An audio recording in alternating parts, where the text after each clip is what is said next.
right, boys and girls, we are going to look at our book again, The Thief of Always. And today I want to talk to you about, does anything seem off to you? We're going to embark on what I think is the fourth chapter, A Death Between Seasons. And we're going to see some more characters. And I want to see what you notice about the way those characters behave, speak, whatnot. How does that contribute to the overall tone and mood of the book? And what is the author trying to get you to understand, realize, think about? Because authors usually have a purpose. And so I'm trying to get to that purpose through asking you to look at the tone and the mood by asking, does anything seem off to you? So that would be something that you could jot about as we look through Chapter 4, Death Between Seasons. The sun came to wake him soon after dawn. A straight white dart of light laid on his lids. He sat up with a start, wondering for a moment what bed this was, what room, what house. Then his memories of the previous day returned, and he realized that he'd slept through from late afternoon to early morning. The rest had strengthened him.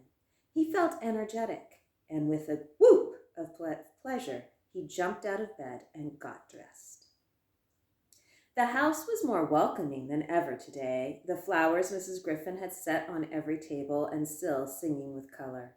The front door stood open, and sliding down the gleaming banister, Harvey raced out onto the porch to inspect the morning.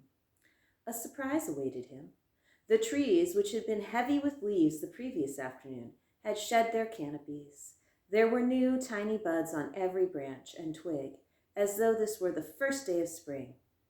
"Another day, another dollar," said Wendell, ambling around the corner of the house. "What does that mean?" said Harvey. "It's what my father used to say all the time. Another day, another dollar. He's a banker, my dad. Wendell Hamilton the second. And me, I'm Wendell Hamilton the third. How'd you know?" "Lucky guess. I'm Harvey." "Yeah, I know. Do you like tree houses?" "I never had one."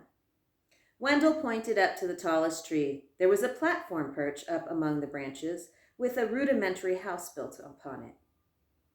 "I've been working up there for weeks," said Wendell, "but I can't get it finished alone. You want to come help me?" "Sure. Sure, but I've got to eat something first. Go ahead. I'll be around." Harvey headed back inside and found Mrs. Griffin setting out a breakfast fit for a prince. There was milk spilt on the floor and a cat with a tail hooked like a question mark lapping it up. "Clue Cat," he said. "Yes, indeed," Mrs. Griffin said fondly. "He's the wicked one." Clue Cat looked up as if he knew he was being talked about. Then he jumped up onto the table and searched among the plates of pancakes and waffles for something more to eat. "Can he do whatever he likes?" Harvey said, watching the cat sniff at this and that. "I mean, does nobody control him?" "Ah, well, we all have somebody watching over us, don't we?" Mrs. Griffin replied. "Whether we like it or not. Now eat. You've got some wonderful times ahead of you." Harvey didn't need a second invitation. He dug into his second meal at the Holiday House with even more appetite than he'd had the first, and then headed out to meet the day. Oh, what a day it was! The breeze was warm and smelled of the green scent of growing things. The perfect sky was full of swooping birds. He sauntered through the grass, his hands in his pockets, like the lord of all he surveyed, calling to Wendell as he approached the trees. "Can I come up?"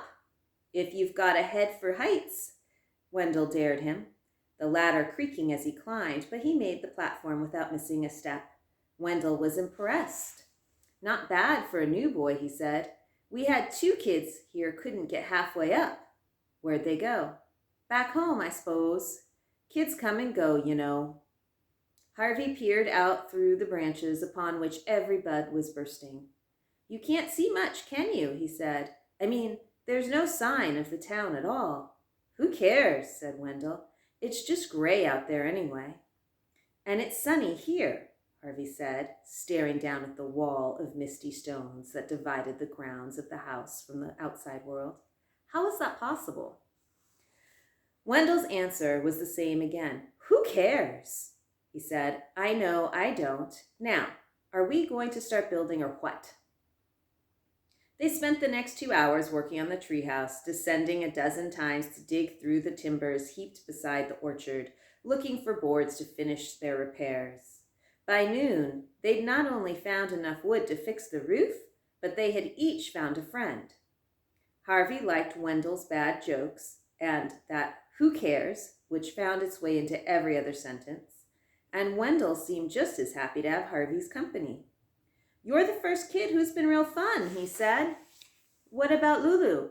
What about her? Isn't she any fun? She was okay when I first arrived, Wendell admitted. I mean, she's been here months, so she kind of showed me the place. But she's gotten weird the last few days. I see her sometimes wandering around like she's sleepwalking with a blank expression on her face. She's probably going crazy, Harvey said, her brains turning to mush. Do you know about that stuff? Wendell wanted to know, his face lighting up with the ghoulish delight. Sure I do, Harvey lied. My dad's a surgeon. Wendell was most impressed by this, and for the next few minutes listened in gaping envy as Harvey told him about all the operations he'd seen. Skulls sawn open and legs sawn off, feet sewn on where hands used to be, and a man with a boil on his behind that grew into a talking head. You swear, said Wendell. I swear, said Harvey. That's so cool. All this talk brought on a fierce hunger, and at Wendell's suggestion they climbed down the ladder and wandered into the house to eat. What do you want to do this afternoon? He asked Harvey as they sat down at the table. It's going to be real hot. It always is. Is there anywhere we can swim? Harvey frowned. Well, yes, he said doubtfully. There's a lake around the other side of the house, but you wouldn't much like it. Why not? The water's so deep you can't even see the bottom. Are there any fish? Oh, sure. Maybe we could catch some. Mrs. Griffin could cook them for us.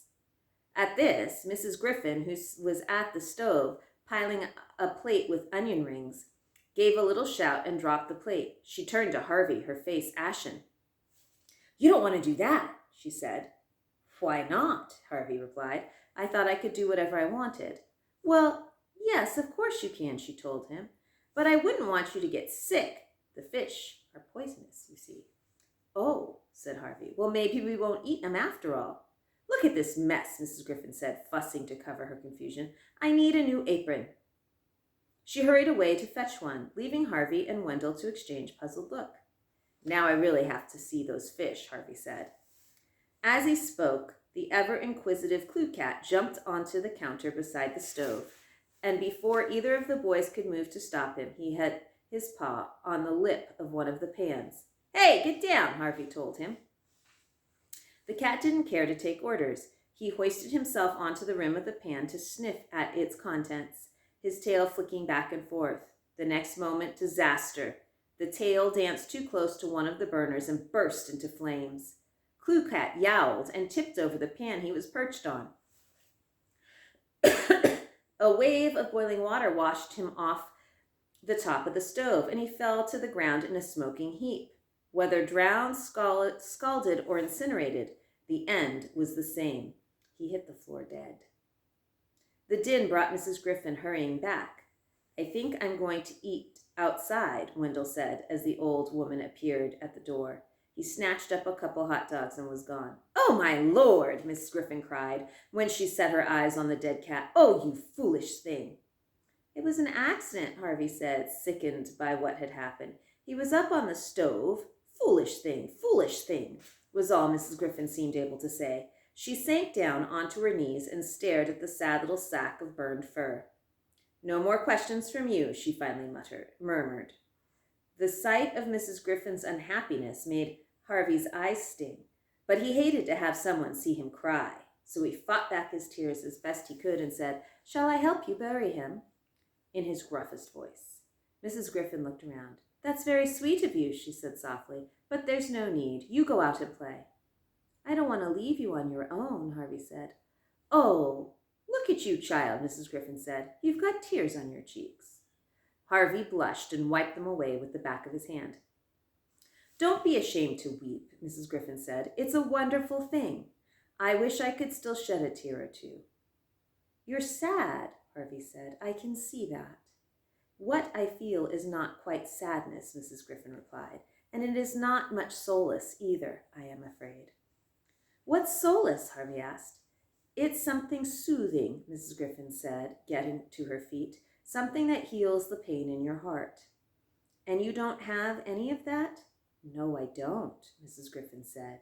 She reached out and touched Harvey's cheek, except maybe in these tears of yours. They comfort me. She sighed as she traced their tracks with her fingers. Your tears are sweet, child, and so are you. Now you go out into the light and enjoy yourself. There's sun on the step, and it won't be there forever. Believe me.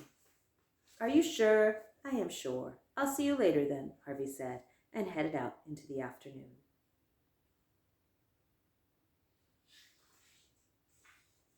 By the way, here's an image of what Harvey had been talking about earlier. And we'll do chapter 5 next time. So I'm sure you noticed a little bit of peculiarity in there, a little strangeness. So does anything seem off to you? I don't know. So think about it and get ready to hear chapter 5 next time. Bye.